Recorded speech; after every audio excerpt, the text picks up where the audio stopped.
짤막한 내에 강조하지만 그래도 우리가 기본적으로 한 사람이 새 신자가 되고 예수가 믿어서 교회 생활을 할 때 꼭 필요한 내용들은 거의 다 커버가 됐다고 생각해요. 사실 한 10과 정도로 있던 것을 굉장히 축약을 해갖고 한 4번으로 이렇게. 왜냐하면 요즘도 한 10주씩 이렇게 새 신자 교육하는 교회들이 많이 있지만 상대적으로 그것을 이수하는 퍼센테이지는 굉장히 높지 않다고 공통적으로 얘기를 듣습니다. 그만큼 우리 시대 사람들이 옛날처럼 그렇게 인내심이 없기 때문에 빠른 시간 안에 끝내면서도 핵심을 좀 전달하고 여전히 신앙을 세우려는 노력 이런 것들이 필요하지 않나 하는 생각을 합니다. 또 이 과목이 바뀌면 또 희망이 있어요. 새 생명 끝나면 새 가족 그러면 또 이제 새로운 희망을 갖는단 말이죠. 저희 교회 같은 데는 또 새 공동체 반도 있고 또 이제 바로 목장 사역과 연결시키기 위한 목장 생활이 바로 이제 따라오게 되는데요. 자, 이제 이 새 가족의 길, 새 가족 반의 네 번째 마지막 강조하는 11조와 헌금 이야기입니다. 요즘 한국 교회 안에서도 상당히 논쟁의 화두가 되어 있는 그런 문제이기도 합니다. 11조의 비판적인 분들도 상당히 많아지고 있는데 한국 교회가 11조를 포기해버리면 과연 한국 교회의 미래가 있을 것인가? 저는 이런 생각을 합니다. 그래서 이것을 너무 율법주의적으로 적용하지 않고도 그러나 설득력 있는 그 말씀의 전달을 통해서 성도들이 기쁨으로 참여하게 만드는 것이 저는 영적 지도자들의 책임이 아닌가 이렇게 생각을 합니다. 마태복음 6장 19절 이하 21절의 말씀 우리가 잘 아는 말씀 가운데 보면 산상순의 한 부분이죠. 너희를 위하여 보물을 어디에? 땅에 쌓아두지 말라. 오직 너희를 위하여 보물을 하늘에 쌓아두라. 그 다음에 내 보물이 있는 곳에 바로 내 마음도 있다. 마음도 있다. 말라기 3장 7절 이하 12절의 말씀이 인용된 후에 한 장 넘기시면 그 다음에 이런 이야기가 거기 소개되고 있습니다. 전기 작가, 위인들의 전기를 기록하는 작가 필립 구에달라라는 사람이 영국의 유명한 웰링턴 제독의 전기를 쓰게 되었다고 합니다. 자료를 이제 수집하는데 특별히 이 웰링턴 제독이 평소에 어떻게 무슨 돈에 대해서 남긴 기록들이 있나 이런 것들을 계속 찾아다니는 거예요. 그래서 한 친구가 물었다고 합니다. 전기 쓰면 되지 무슨 그렇게 돈 씀씀이 그런 것들을 이렇게 찾고 있나. 그때 그가 유명한 대답을 했습니다. 돈을 어떻게 쓰는지를 알면 그 사람됨을 알 수 있지. 그 사람됨을 알 수가 있지. 돈은 다시 돈 문제가 아니라는 것이에요. 돈이 바로 인격을 결정하는 것입니다. 돈의 소비라는 것은 따라서 한 사람의 관심의 우선순위, priority라고 그러죠. priority, 우선순위.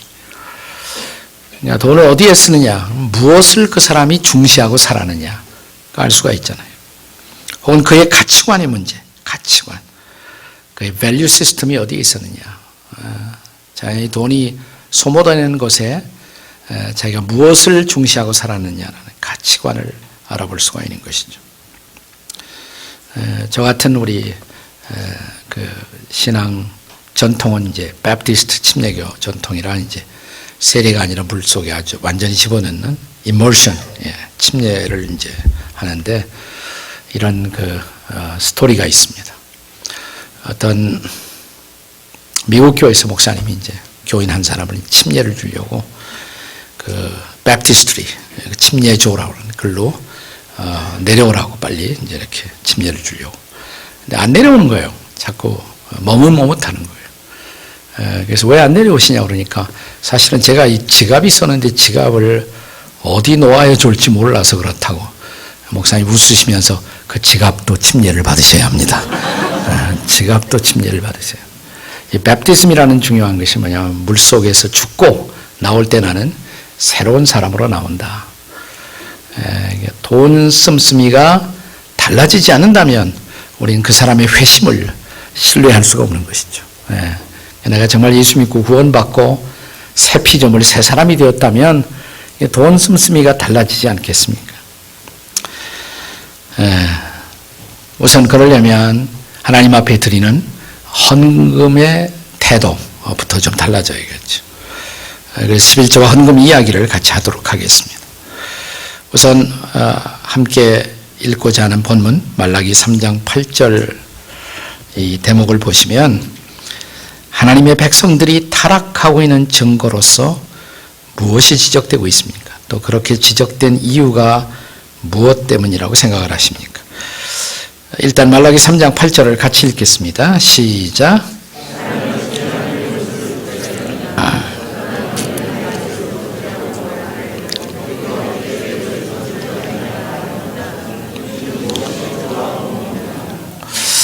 우리가 얼른 비상적으로 읽으면 11조 문제 갖고 도적질까지 말할 수가 있느냐, 이건 좀 너무 심하지 않느냐, 이런 인상을 받을 수 있습니다.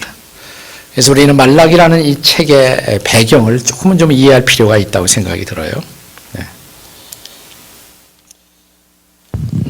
그 말라기 1장서부터 쭉 열어서 이제 이렇게 쭉 흐름을 좀 정리해 보면, 우선 1장 1절부터 5절까지 말라기를 딱 열면 이 내용이 뭐냐면 이스라엘 백성들의 타락을 고발하는 걸로 시작돼요. 백성들의 타락. 그 당시 이스라엘 백성들이 얼마나 타락해 있었는지. 그 다음에 1장, 이제 그 다음에 6절부터 시작해서 한 2장 9절까지, 2장 9절까지. 이 두 번째 부분은 뭐냐면 그 당시 제사장들의 타락이에요. 종교 지도자들이죠. 종교 지도자들. 백성들만 타락한 것이 아니라 종교 지도자들, 제사장들도 타락했다. 그 다음에 이제 세 번째 부분이, 그 다음에 2장 10절부터 시작해서 16절까지. 이게 바로 이 대목이 뭐냐면 가장들의 타락이에요. 가장들. 한 가정의 머리라고 할 수 있는 가장들이 어떻게 윤리적으로 도덕적으로 타락하고 있었는지. 그 다음에 이어지는 대목이 뭐냐면 2장 17절부터 시작해서요. 한 3장 6절까지. 3장 6절까지 뭐냐면 심판주의 경고.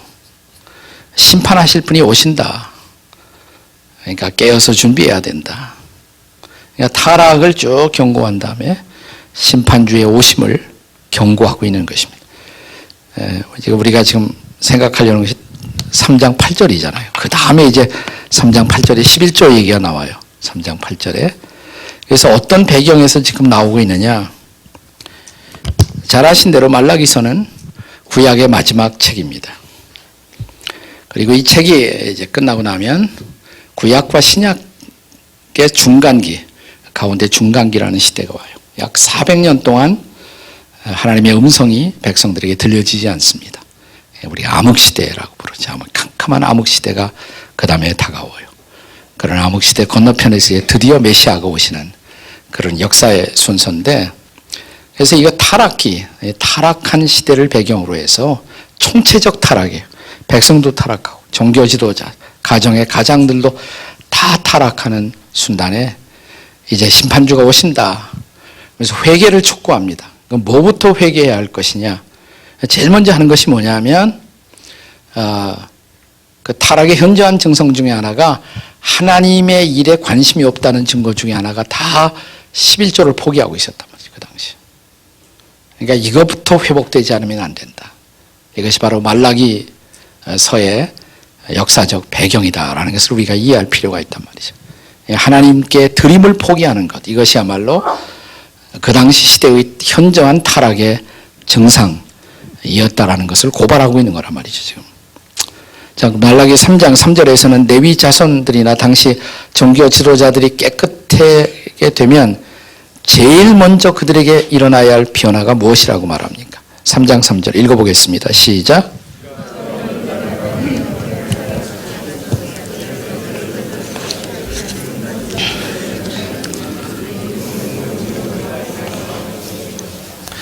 본문 그대로 대답을 한다면 공의로운 제물을 드리게 된다.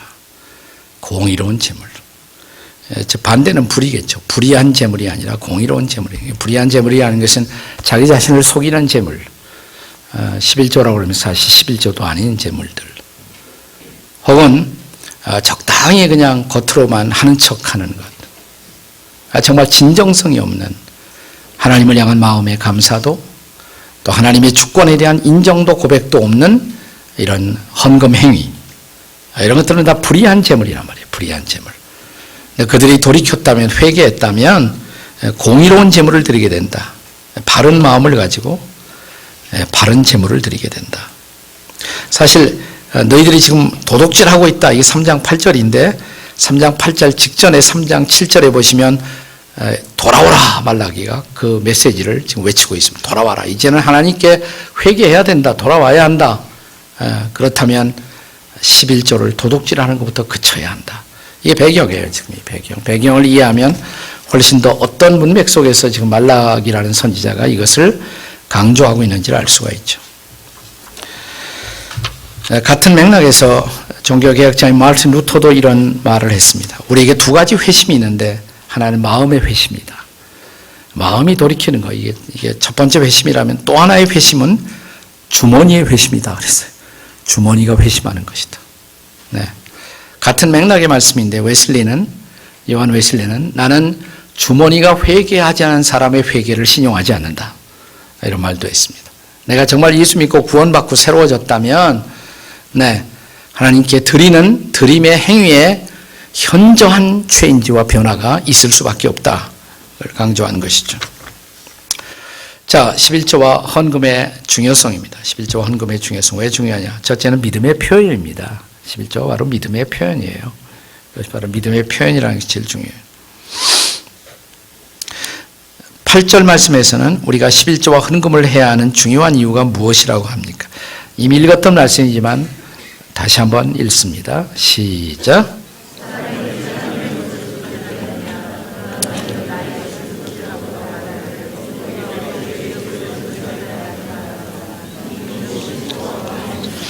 네, 이 대목에서 제가 제일 강조하고 싶은 표현은 이거예요. 하나님의 것이라는 것입니다. 11조는 하나님의 것이다 이 말이에요. 하나님의 것. 이 하나님의 것이라는 것을 강조하는 이유가 뭘까요? 그건 하나님의 주권이다 이 말이죠. 하나님의 소유권이다. 오너십. 우리의 모든 물질에 대한 궁극적인 소유권은 하나님께 있다는 것입니다. 11조는 그것이 하나님의 것이라는 것을 구체적으로 표현하는 것이에요. 사실은 10분의 1 드렸다고 해서 10분의 9는 내 것이 아니에요. 10분의 10 전체가 하나님의 것인데 그중에 구체적으로 하나님의 일 앞에 10분의 1을 드림으로 이 모든 것이 하나님의 것이라는 것을 고백하는 행위. 그래서 헌금은 저는 신앙 고백적 행위라고 생각해요. 신앙의 고백이에요. 그래서 믿음의 표현이라는 단어도 되고 다른 말로 하면 믿음의 고백이라고 해도 상관없어요. 믿음의 표현 혹은 믿음의 고백, 신앙 고백이에요. 내 모든 것은 하나님의 것입니다. 라는 것을 고백하는 신앙 고백적 행위. 신앙의 고백, 신앙의 표현. 그것이 바로 헌금이다. 11조다. 그래서 오늘 본문에서는 극단적인 표현이긴 하지만 11조를 하지 않는 것을 성경에서는 도적질이라고 말하고 있다는 것이죠. 도적질이라고.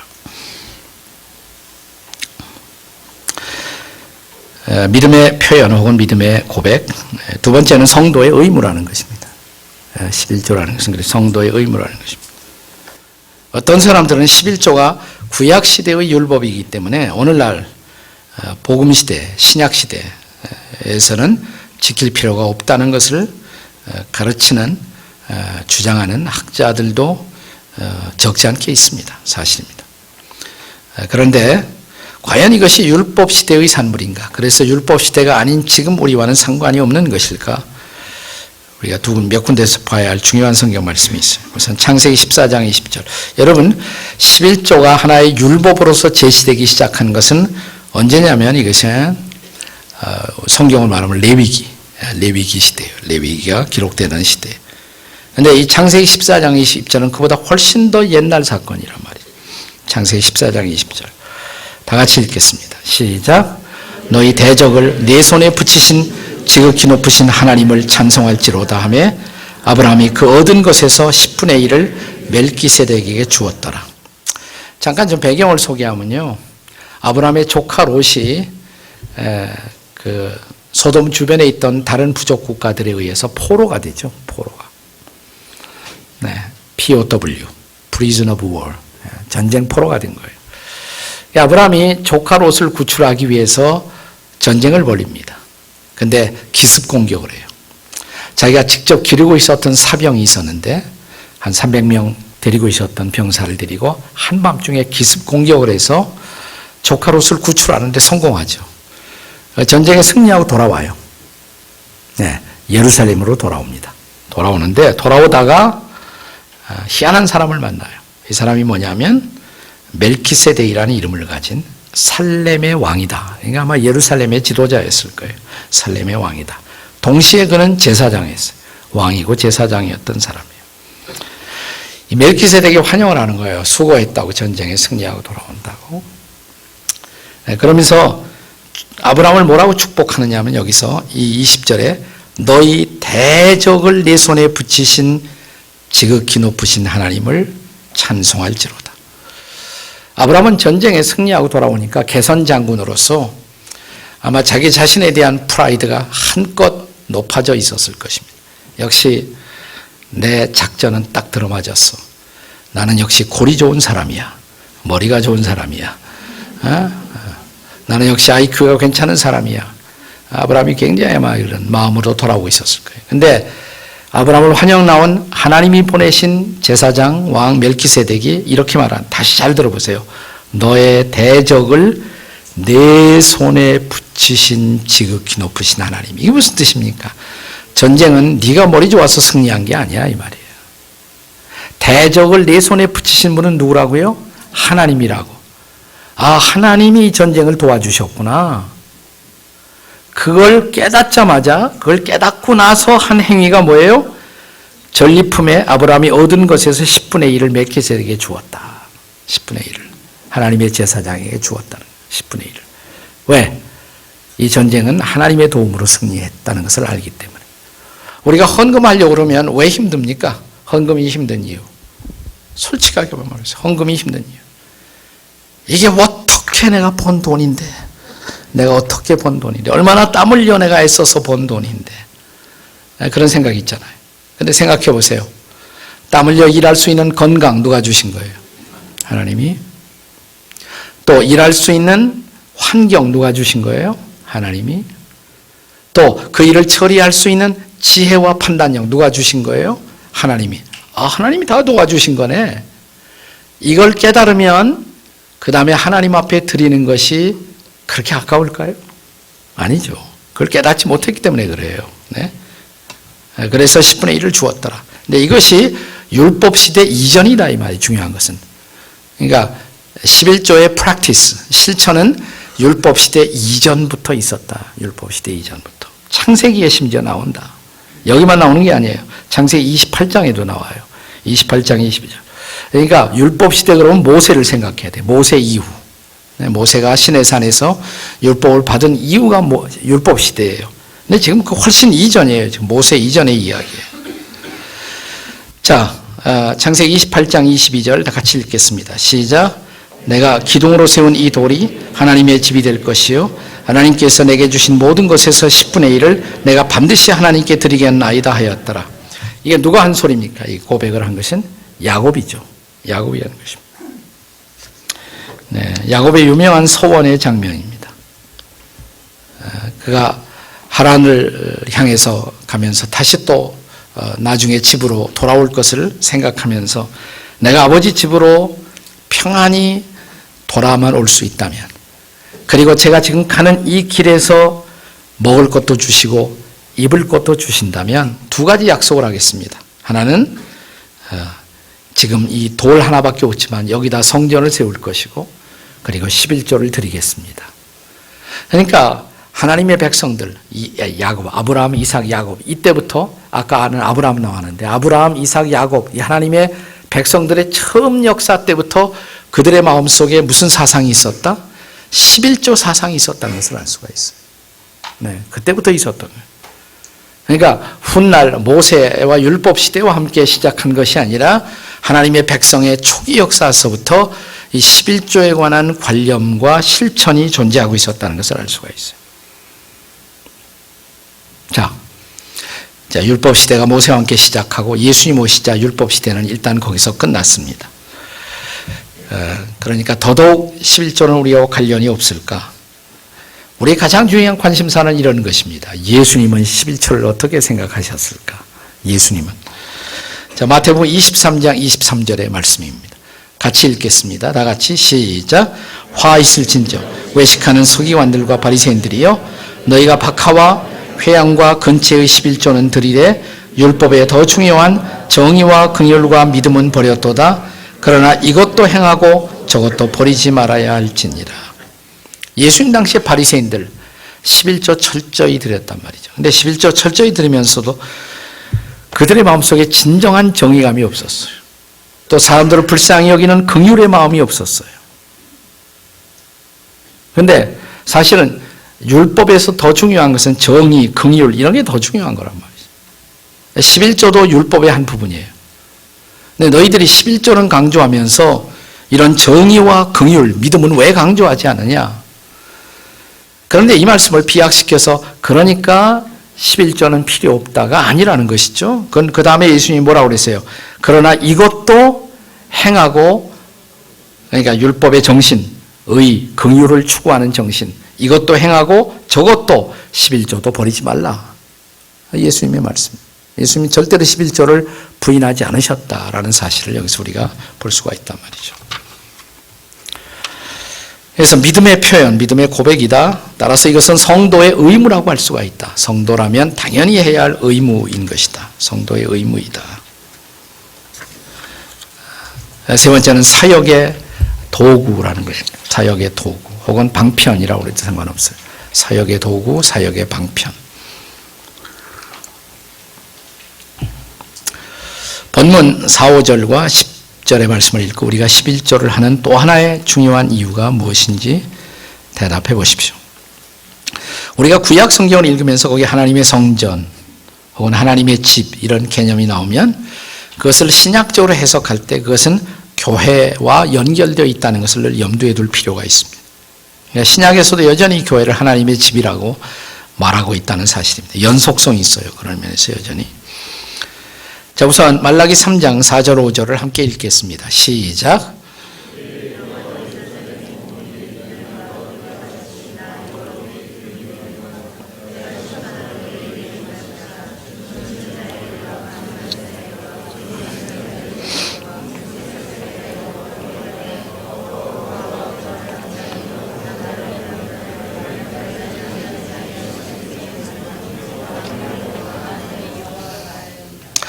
네, 거기 지금 말라기의 배경은 말라기 선지자가 살고 있던 당시 그 시대의 타락상의 배경이라고 했어요. 거기 7가지 죄악이 나와요. 율법이 경고한 여러 가지 죄악들이 쭉 나와요. 그런 죄악들에 관해서 곧 주님의 심판이 임할 것이다. 심판이 임할 것이다. 심판을 경고하면서 그러나 동시에 4절에서는 그때 유다와 예루살렘의 봉헌물이 옛날의 고대와 같이 여호와께 기쁨이 되려니와 그러나 참된 헌물, 참된 헌금을 드릴 수 있다면 이것은 다시 하나님의 기쁨이 될 것이다 라고 말씀하고 있다는 것이에요. 하나님께 드리기 때문에 그 자체로서 기쁨일 수도 있어요. 그러나 더 중요한 이유가 있어요. 말라기 3장 10절 이제 같이 읽겠습니다. 시작.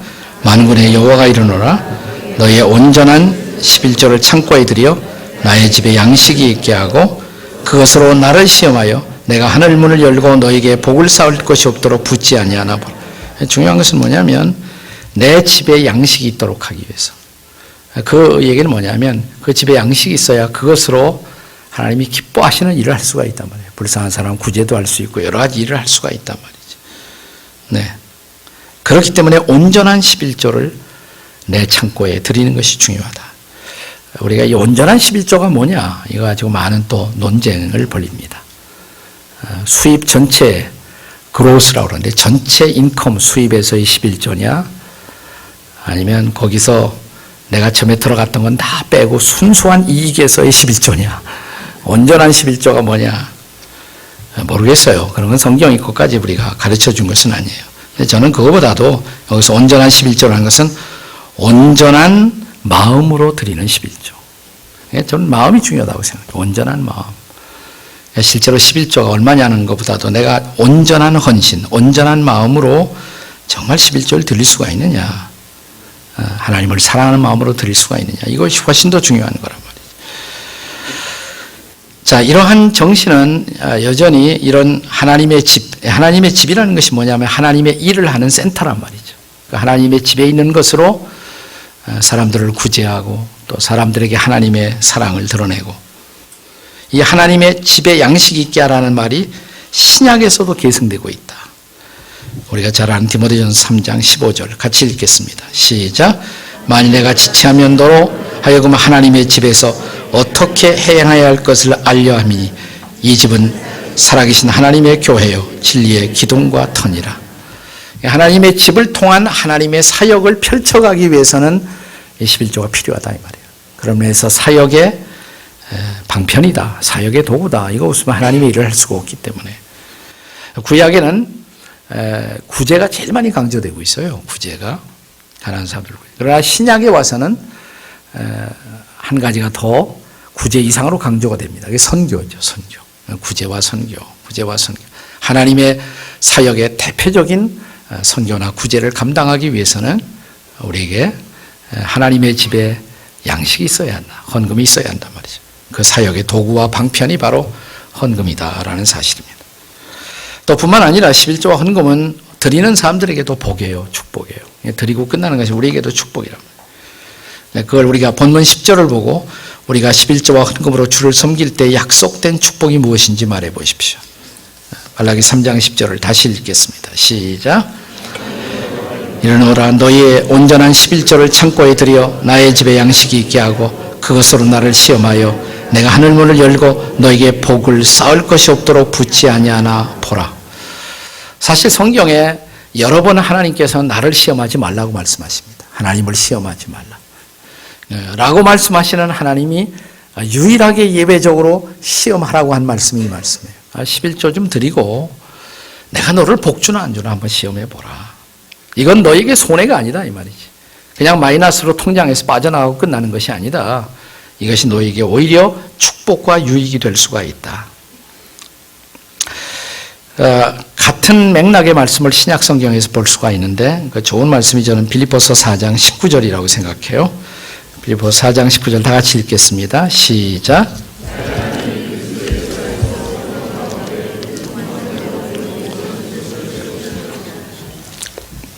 근데 모든 성경 말씀을 읽을 때 항상 중요한 것이 문맥이에요. 문맥. 우리가 좋아하는 말씀이죠. 이 구절. 나의 하나님이 그리스도 예수 안에서 영광 가운데 그 풍성한 대로 너희 모든 쓸 것을 채우시리라. 아멘이죠. 네, 아멘이에요. 아멘이에요. 그런데 지금 바울이 빌립보 교회와 교인들을 축복하는 거예요. 이렇게. 근데 왜 축복하느냐 이게 중요해요. 왜 축복하느냐. 이 19절인데 그 전에 15절부터 보시면 바울이 이런 말을 합니다. 빌립보서 4장 15절에 보시면 뭐라고 그러냐면 빌립보 사람들아 너희도 알거니와 복음의 시초에 내가 마케도니아를 떠날 때 주고 받는 일에 참여한 교회가 너희 외에는 아무도 없었다. 빌립보는 그 마케도니아 지방의 한 도시예요. 바울이 거기 가서 처음으로 빌립보 사람들에게 복음을 전했어요. 빌립보 교회가 세워져요. 세우고 떠날 때 복음을 받은 지 얼마 안 되는 사람들이 우리에게 전해준 이 기쁜 소식을 다른 데서도 전해주세요 하고 선교 헌금을 했다는 거예요. 선교 헌금을 한 거예요. 자, 그런데 거기서 끝나잖아. 16절 빌립보서 4장 16절에 데살로니가 있을 때도 너희가 한 번뿐만 아니라 두 번이나 나의 쓸 것을 보내었도다. 사도의 사역에 또 선교의 사역에 쓰시라고 이렇게 계속해서 공급을 했다는 거예요. 빌립보 성도들이 헌금을 한 거예요.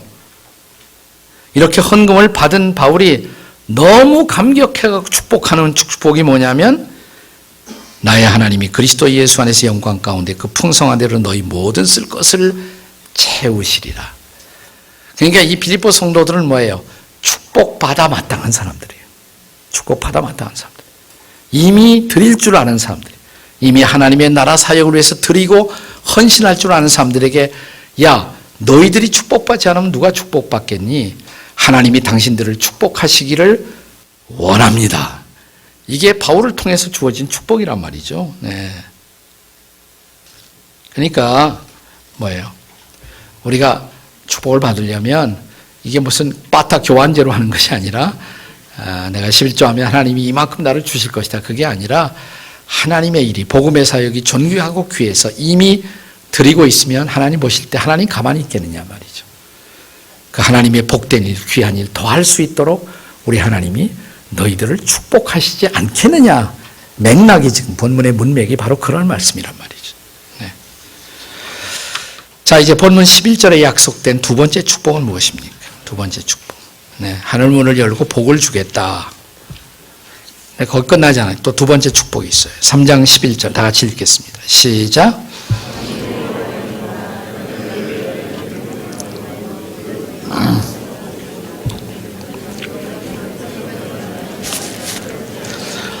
이건 무슨 축복이라고 말하면 좋을까요?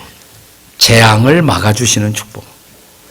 우리가 복을 얻고 새롭게 복을 누리는 것도 축복이지만 재앙을 안 받는 것도 축복이잖아요. 재앙을 막아주시는 축복. 농경사회를 중심으로 해서 보면 자, 농사일 열심히 해놨는데 메뚜기 떼가 와서 다 싹 갉아먹는단 말이에요. 예.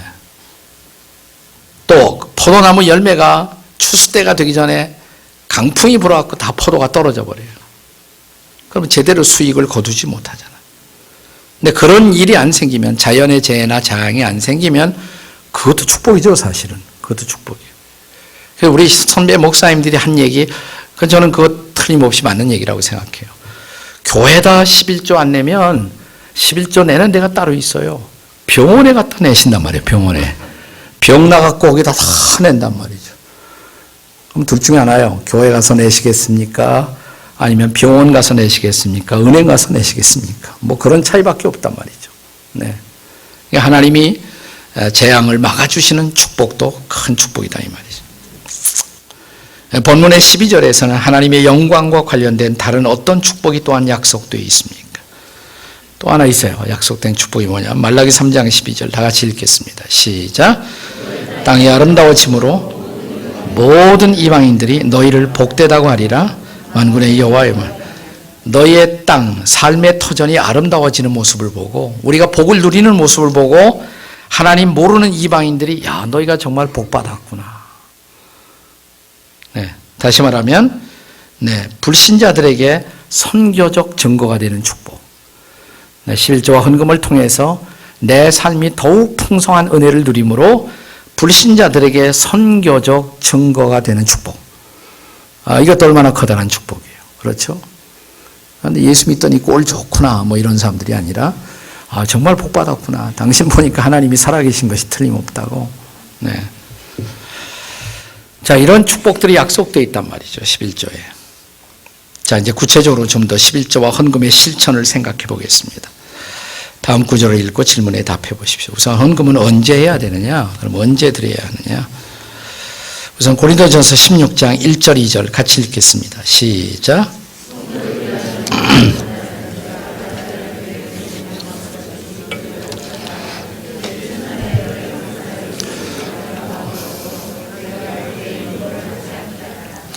우리 여기 보면 초대교회의 어떤 습관, 헌금의 보편적 습관을 여기서 엿볼 수가 있어요. 성도를 위하는 연보에 관해서는 내가 갈라디아 교회들에 명하는 것 같이 너희도 그렇게 하라. 매주 뭐예요? 첫날에. 매주 첫날이 언제냐면 지금 주일이에요, 우리가. 매주 첫날이 바로 주일입니다. 주일에 너희 각 사람이 수입에 따라 모아두어라. 내가 갈 때 연보를 하지 않게 하라. 네. 토요일이 안식일이잖아요. 샬롬. 샤바트. 토요일이 안식일이에요. 토요일 다음 날이 유대인들은 첫날이에요. 첫날. 네. 그러니까 주일이 우리에게 있어서는 첫날이에요. 첫날. 그 첫날에 수입에 따라서 미리 모아두었다 헌금을 그때 하도록 하라. 주일에 드려지는 헌금. 그래서 뭐 헌금 아무 때나 할 수가 있지만 주일에 하는 것이 제일 좋겠다. 하나님을 예배하는 날에 올 때마다 헌금을 하는 것이 성경적 모본이다 이 말이죠. 모본이다. 그래서 초대교회 헌금은 아마 주정 헌금의 형태로 주일마다 드렸을 것이다 이런 생각이 들어요. 그 헌금은 얼마나 해야 되냐? 네, 우선 11조는 이게 기준이죠, 표준이죠. 11조 10분의 1, 내 수익의 10분의 1이니까. 그러나 구약 말라기에도 보면 아까 11조만 언급된 것이 아니라 11조와 헌물 그랬어요. 봉헌물. 그랬죠 아까? 봉헌물. 근데 이것을 신약적으로 해석하면, 새로운 언약으로 해석하면 11조는 기본이고 또 특별 헌금을 해야 할 때가 있다 이 말이에요. 봉헌, 헌물이라는 것은 특별 헌금의 형태라고 할 수 있어요. 예를 들어 말하면 신약에 그런 형태의 헌금 습관을 볼 수가 있는데, 고린도후서 8장 1절 이하 3절 우리 같이 읽겠습니다. 시작.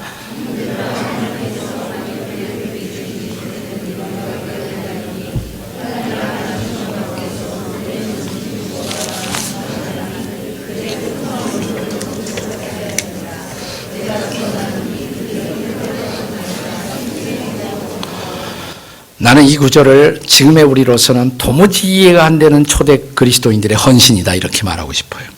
잘 읽어보세요. 2절 그들의 형편 뭐라고 그랬어요? 환란이라는 단어를 주목해보세요. 또 시련, 한두 가지 시련이 아니라 뭐예요? 많은 시련, 환란, 많은 시련. 그런데 그들의 마음속에는 기쁨이 있었어. 기쁨. 또 그들의 경제적 형편은 뭐예요? 가난. 근데 그냥 가난이 아니라 극심한 가난. 한국말에 그런 가난을 나타내는 단어가 있습니다. 찢어지는 가난이에요. 네, 가난. 그런데 연보는 뭐냐면 풍성한 연보를, 그것도 넘치도록, 힘에 지나도록, 환난과 시련 가운데 극심한 가난 속에서 기쁨을 간직하고 풍성한 연보를 넘치도록 힘에 지나도록. 지금 무슨 헌금을 이렇게 하고 있나? 네. 바울은 이것을 뭐냐면 마케도니아 교회들이 보여준 헌금의 모범. 이 빌립보 교회가 마케도니아 지방에 속한 교회예요. 네. 그 교회의 헌금 정신을 배우라고 지금 고린도 교회에게 얘기하고 있는 거란 말이죠. 그러면 그들은 왜 이런 마케도니아 교회들이 그 당시에 헌금을 했을까? 예루살렘에 기근이 일어났어요. 기근. 그래서 예루살렘에 기근당한 성도들을 돕기 위한, 지금으로 말하자면 구제의 특별 헌금이에요. 구제의 특별 헌금. 여러분 11조는 기본이지만 우리가 이따 한 번씩 하다 보면 특별 헌금을 해야 할 일들이 생기잖아요. 네. 어디서 쓰나미가 일어났다. 또 북한 동포들이 갑자기 어떻게 됐다. 특별 헌금을 해야 할 필요가 있단 말이에요. 근데 이런 특별 헌금이 있을 때 그들은 인색하지 않게 최선을 다해서 드리는 모범을 보였단 말이에요. 11조만이 아니다 이 말이에요. 11조만이 아니다. 사실상 구약에서부터 시작해서 11조라는 것은 우리가 11조 그러면 10%만 드린 것처럼 인상을 받았는데, 정확하게 말하면 유대인들이 드렸던 11조는 세 가지 종류가 있어요. 첫째는 레위 11조. 이것은 레위 지파들, 하나님의 사역을 풀타임으로 돌보는 사람들을 후원하기 위한 레위 11조. 둘째 11조가 있어요. 이걸 회식 11조를, 회식 11조. 이건 명절에 멀리서부터 이제 명절 지키려고 오순절, 초막절 이런 절기에 다 예루살렘으로 오죠. 한 주간 동안 머물러요. 비용 많이 들잖아요, 경비가. 그때 쓰는 경비를 위해서. 그러니까 명절에 예루살렘에 모여서 하나님 예배도 하고 또 성도의 친교도 나누고 이런 목적을 위해서 11조를 또 따드렸어요. 이게 회식 11조예요. 그 다음에 세 번째는 뭐냐면 3년마다, 매 3년마다 드리는, 이거는 매년이 아니고 매달이 아니라 3년마다 드리는 구제의 11조가 있었어. 구제의 11조.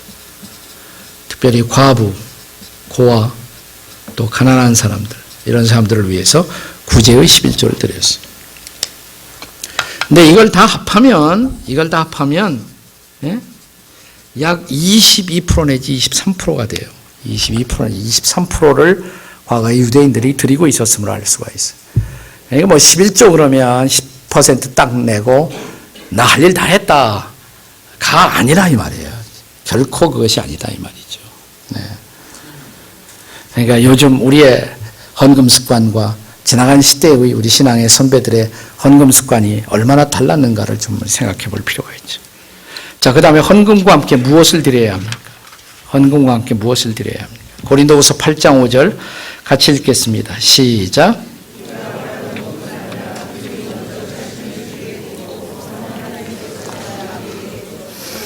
네, 여기서 제일 중요한 단어가 뭡니까? 자신을 주께 드리고. 이게 중요해요. 그래서 우리가 중요한 원칙 하나를 우리가 배울 수가 있습니다. 헌금은 헌신이다라는 사실이에요. 헌금은 헌신이다. 자신을 주께 드리는 거예요. 자신을. 돈 드리는 것이 아니라 이 말이에요. 자신을 드리는 것이에요. 헌금을 통해서 자신을 드리는 진정한 헌신의 영적인 연습이 바로 헌금이다라는 것을 알 수가 있어요. 헌금과 함께 항상 자신을 드려야 돼요. 또 헌금은 어떤 마음으로 해야 합니까? 고린도후서 9장 7절 같이 읽겠습니다. 시작.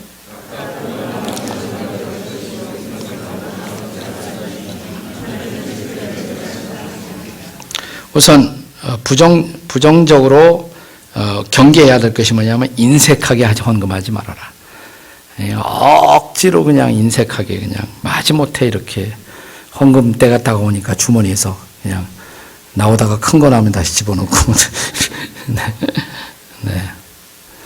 뭐 요즘 돌아다니는 조건데 좋고 잘못 쓰면 이거 큰일 날 수도 있지만은 뭐 10,000원하고 1,000원하고 이렇게 만나서 뭐 대화를 하는데 10,000원, 1,000원, 2,000원 보고 너 요즘 어떻게 시간을 보내느냐 그러니까 나는 해외여행도 갔다 오고 나는 근사한 식당에 초대받아서 거기도 갔다 오고 한참 얘기하니까 10,000원이 1,000원 보고 너는 어디 갔다 오니까 지난주에도 교회 갔다 오고 지지난주에도 교회 갔다 오고 그 지지난주에도 교회 갔다 오고 그렇다고 해서 1,000원이 필요 없다는 것은 아니에요. 저는 1,000원이 훨씬 더 귀하다고 생각을 해요. 1,000원에 바로 우리 할아버지 초상화가 계시기 때문에 퇴계 이황 선생이 바로 우리 조상이 되십니다. 이건 조크지만 하여튼 뭐 우리가 억지로 인색함으로 마지못해 하는 것이 아니라 이 말이죠. 두 가지 적극적인 원리가 있어요. 마음에 정한 대로 그 다음에 즐겨내는 거, 기쁨으로 내는 거. 마음에서 아주 기쁜 마음으로 정해서 드려지는 헌금. 그걸 하나님이 제일 기뻐하신다. 헌금은 어디에 해야 합니까? 헌금은 어디에 해야 합니까? 뭐 이것도 꼭 여러 교인들에게 제 질문을 목회하면서 많이 받았어요. 사실 우리 교회는 크지 않습니까?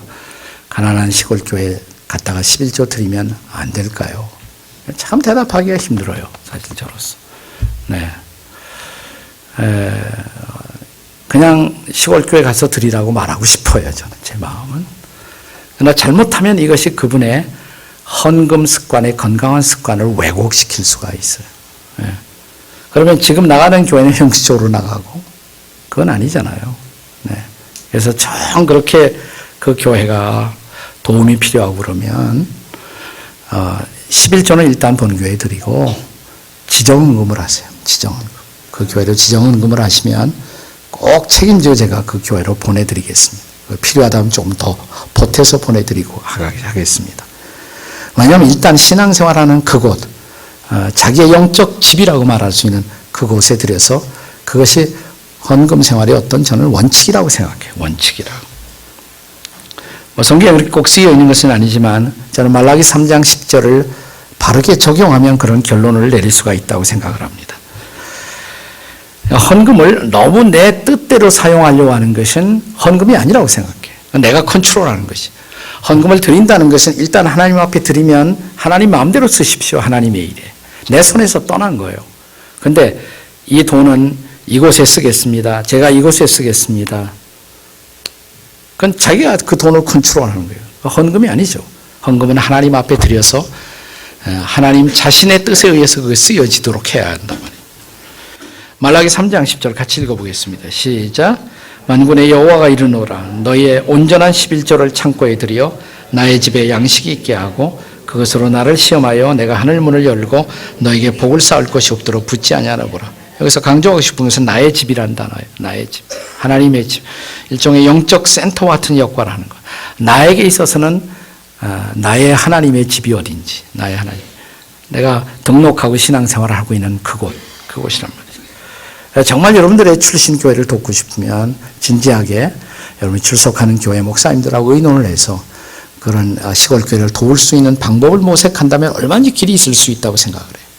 그러나 자기 교회를 향한 기본적 충성을 하지 못한 채로 그냥 내가 생각할 때 이곳에 드리는 것이 좋겠다. 내 마음대로 헌금을 컨트롤하려고 하는 것은 저는 진정한 헌금의 정신은 아니다라는 생각을 합니다. 근데 이런 11조를 하게 될 때 또 문제가 있을 수가 있어요. 그것은 뭐냐면 너무 수익이 큰 사람 어떻게 하나. 예를 들어서 이건희 씨가 우리 교회에 나오기 시작했다고 가정을 해보십시다. 11조의 중요성을 깨달았어요. 삼성이 11조를 우리 교회에 갖다가 한다. 한번 상상해 보세요. 어떤 일이 벌어질까요? 근데 그런 일이 실제로 벌어졌어요. 미국에서 벌어진 일이 있었어요. 록펠러가 원래 침례교 집사였어요. 록펠러가. 돈을 많이 벌잖아요. 근데 그 11조를 내도 교회가 감당을 못해. 그걸 어떻게 써야 할지. 교회도 책임이 있단 말이에요. 일단 교인들이 헌금을 했으면 책임 있게 그것을 사용할 수 있어야 되는데 솔직히 말해서 그것을 사용할 수 있는 교회가 준비가 안 돼 있단 말이죠. 록펠러의 해결책이 뭐냐?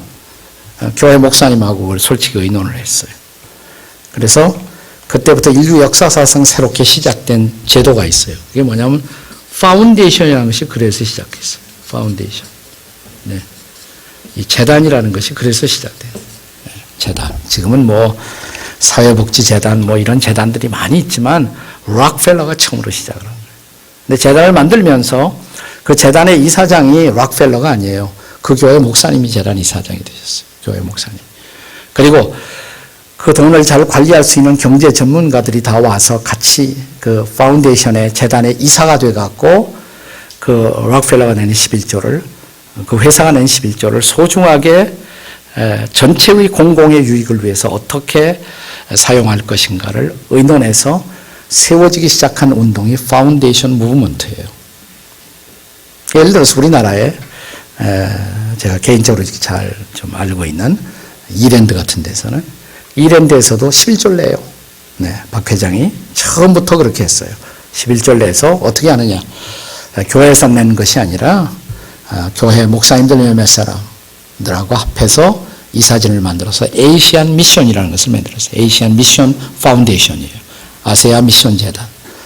그래서 거기서 이랜드 전체 11조를 갖고 어떤 일을 할 것인가를 결정하고 세계 선교를 위해서 효율적으로 쓰는 것이에요. 저는 얼마든지 타당할 수 있다고 생각해요. 그걸 너무 교회라는 데만 제한시킬 수는 없다. 그래서 특별한 이런 예외는 있을 수 있다. 특별히 뭐 여러분 교회에 그런 돈 많이 버는 분이 계실지 안 계실지 모르지만 그러나 고민하는 사람들에게 그런 출구를 열어주는 것이 필요해요. 그러나 그런 경우에라도 그 회사의 기업주가 자기가 주인이 돼갖고 마음대로 쓴다면 저는 그 헌금 정신 아니라고 생각해요.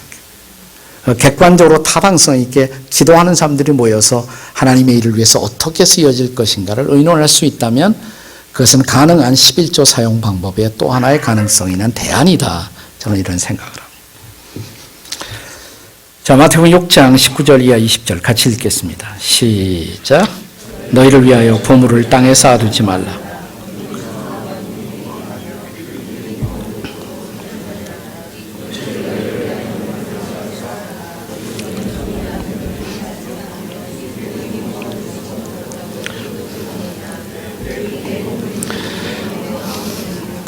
이 말씀에 의하면 헌금은 어디에 드려야 하는가? 하늘에 쌓아야 한다.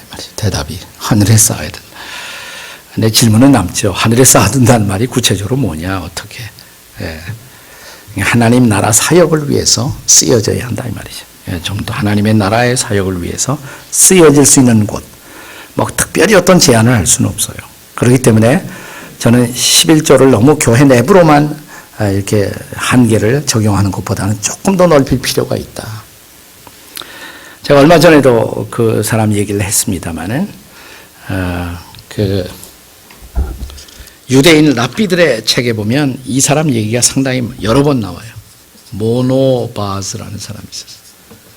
우리 이상근 목사님께서 그 이상근 목사님의 신약 주에서에도 이번 얘기를 좀 하고 있습니다만 탈무드라든지 유대인 랍비의 문헌에 많이 등장하는 사람이 모노바스라는 사람은 아수르 출신의 귀족이었고 나중에 그 아내가 지금으로 말하면 아르미니안 비슷한 그 지역에 왕이 되는데 아내가 자기는 그 남편으로서 귀족이었어요. 근데 굉장히 그 선조 때부터 물려받은 돈이 많이 있었어요.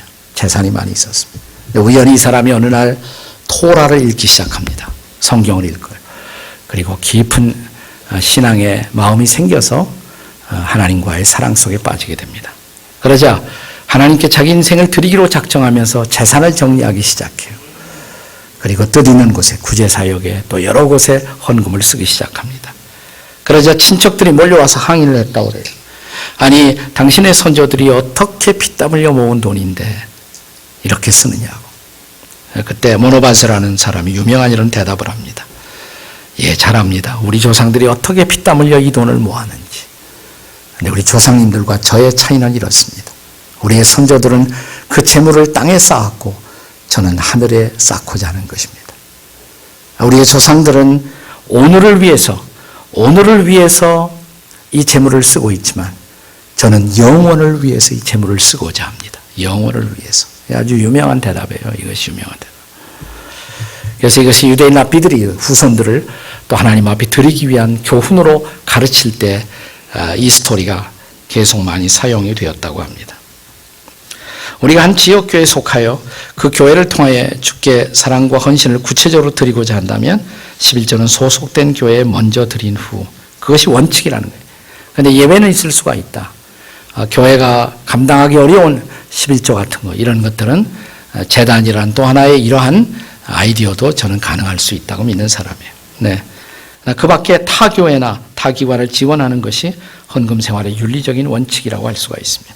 아직 11조를 드리지 못하고 있다면 11조를 목표로 우선 나의 수입이나 가용재원에서 일정한 액수, 예를 들어서 이제 리타이어 하신 분들이 이제 은퇴하신 분들이 물어봐요. 또 나는 수입이 없으니까 이제는 11조 안 해도 돼요.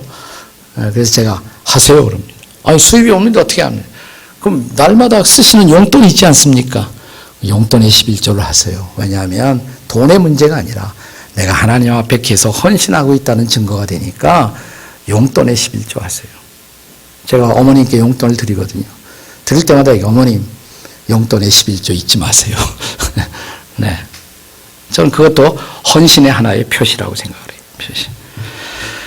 11조가 불가능한 상황이 있을 수 있다는 것을 저는 이해해야 한다고 생각해요. 저는 11조 지상주의자는 아니에요. 11조가 정말 어려운 경우들이 있을 수가 있어요.